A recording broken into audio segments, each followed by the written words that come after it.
देखिए बच्चों, बड़ा ही प्यारा प्रश्न आपको स्क्रीन पर दिख रहा होगा। एक 3 सेंटीमीटर लंबी वस्तु 8 सेंटीमीटर वक्रता त्रिज्या वाले अवतल दर्पण के सामने 12 सेंटीमीटर की दूरी पर मुख्य अक्ष के लंबवत रखी है।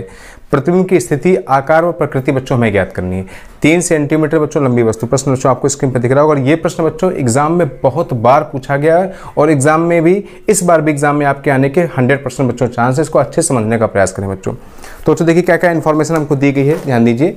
एक 3 सेंटीमीटर लंबी वस्तु, बच्चों वस्तु की लंबाई आपकी होती 3, और बच्चों दर्पण कौन सा दिया है यहाँ पर, देखिए दर्पण आपको दिया गया अवतल। कौन सा दर्पण दिया गया बच्चों आपका, इस प्रकार से बनेगा बच्चों, ये देखिए यहाँ इस प्रकार से बच्चों ये आपका अवतल दर्पण दिया गया है। तो बच्चों 3 सेंटीमीटर लंबी वस्तु है बच्चों यहाँ पर। ये आपका क्या दर्पण का ध्रुव है इस जगह पर बच्चों, ये आपका क्या है फोकस है, ये आपका क्या बच्चों वक्रता केंद्र है सेम डिस्टेंस पर। तो बच्चों 3 सेंटीमीटर लंबी वस्तु अवतल दर्पण से 12 सेंटीमीटर दूरी पर रखी हुई है और इसकी वक्रता त्रिज्या बच्चों 8 सेंटीमीटर है। तो बच्चों ये नेगेटिव ली जाएगी, क्योंकि अवतल दर्पण में सभी प्रतिबिंब जो बच्चों बनते हैं मोस्टली इधर बनते हैं, जिसको हम लोग वास्तविक प्रतिबिंब कहते हैं।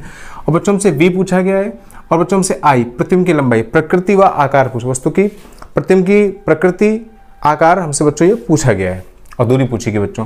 तो बच्चों देखिए सबसे पहले F निकाल लेंगे बच्चों। फॉर्मूला क्या होता है, F = क्या होता है R/2। वक्रता त्रिज्या की बच्चों ये आधी होती है। तो बच्चों यहाँ से देखिए हम लोग F निकाल लेंगे, कितना हो जाएगा, देखिए F कितना हो जाएगा R/2 यानी -8/2 यानी कितना आ जाएगा -4 सेंटीमीटर।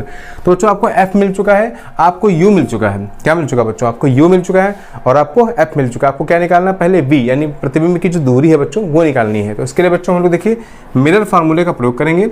और बच्चों ये क्या है 1/V + 1/U = 1/F। देखिए बच्चों 1/V हमको यहाँ पर चूंकि ज्ञात करना है, ऐसे लिख लेंगे बच्चों। और देखिए 1/F कितना बच्चों, -1/4 दिया गया और U को उधर ले जाएंगे तो -1/U और U बच्चों कितना है, तो माइनस क्या हो जाएगा बच्चों, ये 12 हो जाएगा।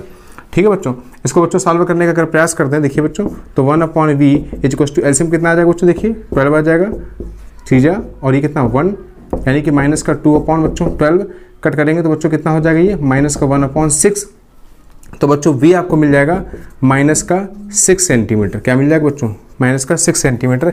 यानी अगर वस्तु बच्चों आपकी 12 सेंटीमीटर दूरी पर रखी हुई है तो बच्चों आपका जो V है वो कितना है 6 सेंटीमीटर और फोकस दूरी बच्चों कितना है -4। इसको समझ लेते हैं चित्र में। देखिए ध्यान दीजिए बच्चों, फोकस दूरी बच्चे दर्पण के ध्रुव से मुख्य फोकस तक की दूरी को बोलते हैं। फोकस दूरी कितना दिया 4 सेंटीमीटर, यानी यहाँ से यहाँ तक कितना बच्चों, ये आपका 4 सेंटीमीटर है बच्चों। तो बच्चों ये भी कितना है आपका, यहाँ से यहाँ तक 4 सेंटीमीटर ये भी है।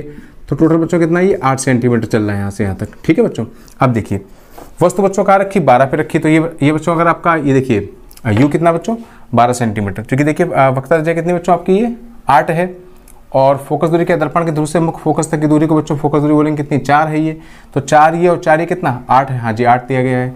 और जो बच्चों देखिए ये वस्तु रखी वो कहाँ रखी बच्चों, 12 सेंटीमीटर पर है। तो लगभग यहाँ कहीं बच्चों आपकी जो वस्तु प्रेस्ड है, यानी 4 ये तो 4 और करेंगे तो ये इस जगह पे कहीं 12 सेंटीमीटर वस्तु आपको बच्चों रखी हुई है। और जो इसका बच्चों प्रतिबिंब बन रहा है वो कहाँ बन रहा है, 6 सेंटीमीटर बन रहा है, यानी कि 4 ये। तो देखिए बच्चों कैसे बनाएंगे इसका प्रतिबिंब, समझने की कोशिश करिए। सबसे पहले यहाँ से जो किरण चलेगी इस प्रकार से मुख्य अक्ष के समांतर, ये इस प्रकार से, और दर्पण से परावर्तन के पश्चात बच्चों किससे आएगी, ये आपकी मुख्य फोकस से होकर के चली जाएगी इस प्रकार से बच्चों। ठीक है, यूं। ठीक है बच्चों, इसके बाद आपको पता बच्चों कि जो किरण आपकी वक्रता केंद्र से जाएगी वो उसी मार्ग पर उसी तरीके से वापस लौट जाएगी जिस प्रकार से बच्चों ये गई और उसी तरह से बच्चों वापस हो जाएगी। तो बच्चों देखिए इस जगह पर ये आपका बच्चों यहाँ पर दर्पण के, देखिए बच्चों इसमें नेचर पूछा गया है तो कैसा बनेगा, देखो वास्तविक उल्टा बन रहा है। ठीक है बच्चों, कहाँ बनेगा बच्चों, ये देखिए ये बनेगा आपका, कहाँ बनेगा बच्चों बताइए आप, ये बनेगा C और F के मध्य बनेगा। कहाँ बनेगा, C, F के कहाँ बनेगा बच्चों, ये मध्य बनेगा, C और F के मध्य बन जाएगा, यानी वक्रता केंद्र और मुख्य फोकस के बीच बनेगा बच्चों। बच्चों से पूछा गया था आपसे कि प्रतिबिंब की लंबाई क्या होगी, तो बच्चों फॉर्मूला हम लोग लगाएंगे यहाँ पर आवर्धन का। वो बच्चों क्या होता है, देखिए आवर्धन क्या होता है बच्चों, M = दर्पण की क्या होता है बच्चों, ये M = -V/U = बच्चों I/O।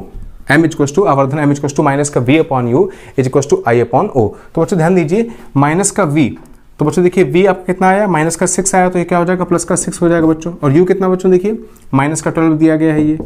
ठीक है बच्चों, और I आपको बच्चों यहाँ पर ज्ञात करना है, प्रतिबिंब की लंबाई क्या है, और O बच्चों आपको पहले से ही दिया गया था कितना 3 सेंटीमीटर। तो बच्चों इसको हम लोग यहाँ पर रख देंगे। ठीक है बच्चों, इसको सॉल्व करने का प्रयास करें बच्चों। देखिए 6 2 जा 12 हो जाएगा, तो यहाँ पर हो जाएगा, तो I = आ जाएगा बच्चों -1.5। क्या जाएगा बच्चों, माइनस का 1.5 सेंटीमीटर, यानी बच्चों क्या है कि वस्तु की लंबाई के जस्ट हाफ लंबाई, उसके जस्ट आधी लंबाई का बनेगा। और कैसा बनेगा, माइनस की चिन्ह बच्चों बता रहा है कि ये वास्तविक और उल्टा बनेगा। कैसा बनेगा, वास्तविक और उल्टा बनेगा, चूंकि माइनस साइन बच्चों आपको ये बात बता रहा है। तो बच्चों आई होप आपको ये क्वेश्चन समझ में आया होगा। ये वेरी इंपॉर्टेंट क्वेश्चन है और विगत वर्षों से बच्चों ये बोर्ड एग्जाम में पूछा जा रहा है।